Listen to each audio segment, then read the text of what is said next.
6:48 this morning as we kind of get things underway. Futures are pointing slightly lower this morning, primarily on the Dow, which is pointed to about a 10-point drop. I mean, it's not much, but a lot of that slide this morning.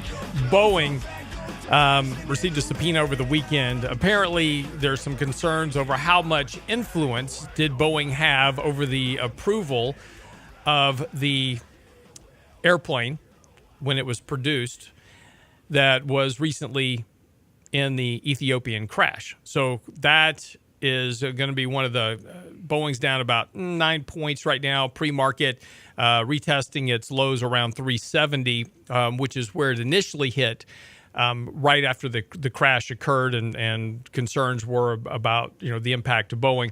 So again, a bit of volatility there, but that Boeing is such a large component of the Dow, it's dragging the Dow a bit lower this morning. S&P and NASDAQ futures are a bit higher. In fact, global markets were rallying overnight. Really just kind of this ongoing kind of melt up that we've had in the market really ever since January.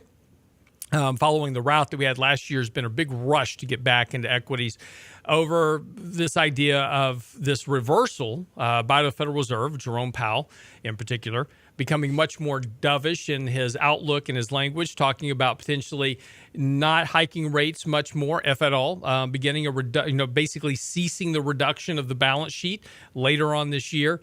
And again, the reduction of the balance sheet still occurring right now. It's just an outlook. And also, the Fed is still slated to hike rates at this point, even though they're talking about potentially reducing it. And they have a meeting this week. So this week is going to be a meeting from the Federal Reserve. We'll get a policy rate announcement. It is expected currently that they will not hike interest rates this week, but there is still a hike on the table at this point. If you look at Fed Funds Future, one more rate hike for this year. But this is going to become problematic for the Fed if we continue to get reports showing stronger rates of inflation. We still have a tight labor market. We just recently saw a rise in the number of job openings that are available in the country versus the number of employees number of individuals we actually have employed. So we've seen wages rising as well. Higher labor costs. In fact, the National Federation of Independent Business, they take a survey. The biggest concern right now for small business owners, the cost of employment, cost of labor. Of course, labor is the most expensive thing that any business can have. Employees are expensive because we want benefits, we want all these other things. So it's not just the impact of the salary that we pay or the hourly wage. It's also all the other benefits that go with it. So higher labor costs. That is problematic for businesses. But this is also one of the things that the Fed watches, in particular, about the impact of a tight labor market and what they call stability of prices. Wages are an important part of that.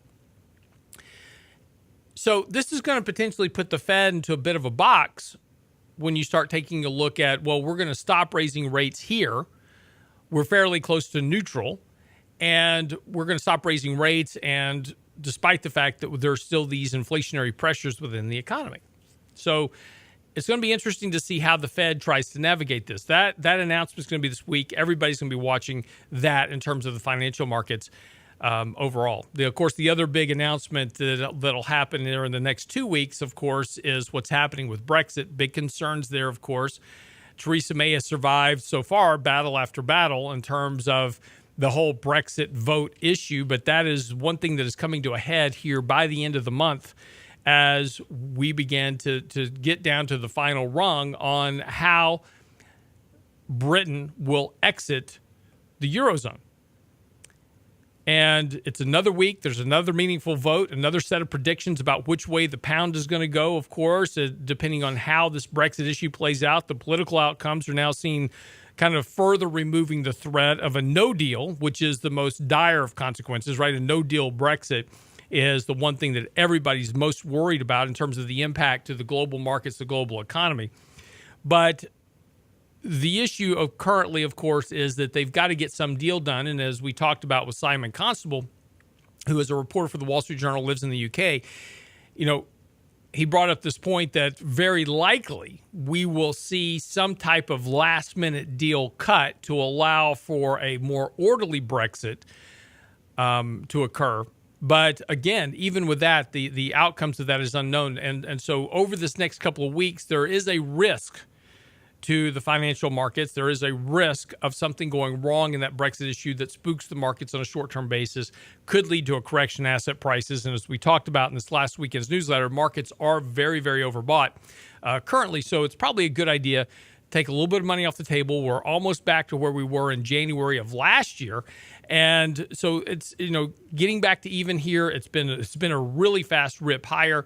Not a bad idea to say, hey, you know what, I'm going to rebalance some risk in my portfolio, particularly if you didn't like what happened last year during that decline, which suggests that you probably have too much risk in your portfolio. You might want to rebalance some risk at this point. Think about reducing some risk here a bit until we get through this next couple of weeks. And then we can figure out where we're going to go from there. Remember, investing and growing our wealth over time is not about trying to chase every little bit of the market. It's about trying to invest when opportunity presents itself, and when opportunity gives you an ability where we're going to put some money to work and the potential reward is higher than the risk that we're taking. We can always relate this back to playing a hand of poker or a hand of blackjack. Is that you're probably not going to bet all in on a pair of twos, but this is what we do every day with our money. We keep all of our money invested in a market where the potential reward is outweighed by the risk that we're taking, right? The risk of loss. And that's all risk is. There's a very bad analogy put out by Wall Street, which is wrong. It's the more risk you take, the more money you make, right? And no, risk is a measure of how much money you lose when you're wrong. And that's the one thing we want to avoid. I've got an article out today talking about after two major bull market cycles, right? We had this massive bull market in the 90s. We've had this massive bull market run, 400% run since the 2009 lows. And why is it after two major bull markets that 90% of people in this country can't retire? Because they have no money in the bank. Right? So if investing worked the way that Wall Street tells you it works, just buy and hold, write it out, it's all fine. If it really worked that way, then why isn't that everybody rich? Why do we have such a disparity of wealth in this country? And it's because it doesn't work that way. Because we're humans and we react in bad ways when we invest our money. We buy high when we're greedy. We think the market's only going to go up from here. And we sell low when we think the market's only going to go down from there. And we do this repeatedly. And we do this until we're broke. And this is what happens over time. So this is why it's so very important to think about where we are in each cycle and saying, look, let's take some money off the table here. Let's be a little bit more cautious momentarily. It doesn't mean I'm going to take some money off and I'm going to sell everything and go hide in cash. It means just take some money off the table. Bet a little less. Take a little bit of a step back from the table for a moment. Wait for a better risk-reward opportunity, and then put some more capital back to work. There's no rule that says that you have to be invested all the time. There's no rule that says you have to do that. There's no rule that says you have to beat the S&P 500 from one year to the next. Because if you chase that index, you're going to wind up losing a very large amount of money. Our goal is very simple. We just need to grow our money at a rate that surpasses the rate of inflation and gets us to our financial goals on time. Chasing returns that are greater than that also lead to losses that are greater than we are able to stomach or to manage. So these are the things that we talk about. Anyway, on our website today, we've got an article talking about specifically this. It's basically called "After Two Major Bear Markets, Two Major Bull Markets, Why Are So Many Retirees Still Broke?" It's on our website now at realinvestmentadvice.com, along with our latest newsletter. Certainly encourage you to read it because we go through the entire market structure, where we are right now, what's happening economically and globally. It's called the Goldilocks Warning. That's on our website as well. So simply go to realinvestmentadvice.com. Lots of information there for you, of course, as always. And of course, while you're there, you can also click on our YouTube channel, get our latest interviews. We had a fantastic interview last week with Jeffrey Sherman from Double Line Capital, talking about modern monetary theory, why it's a fallacy, why it doesn't work, and why the real issue that we need to be paying attention to is the level of corporate debt. That's on our website now under our podcast tab and our YouTube tab as well. All of our portfolios, all of our strategy, a lot of our analysis, all there at riapro.com. So check it all out, and we'll see you next time on the next edition of The Lance Roberts Show right here on the Voice of Texas. Chris Salcedo coming up next.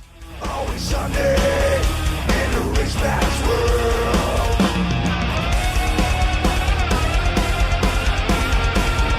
All the things I could do if I had a little money. It's a rich man's world. Got a question for Lance later? Ask now at realinvestmentadvice.com. It's a rich man's world.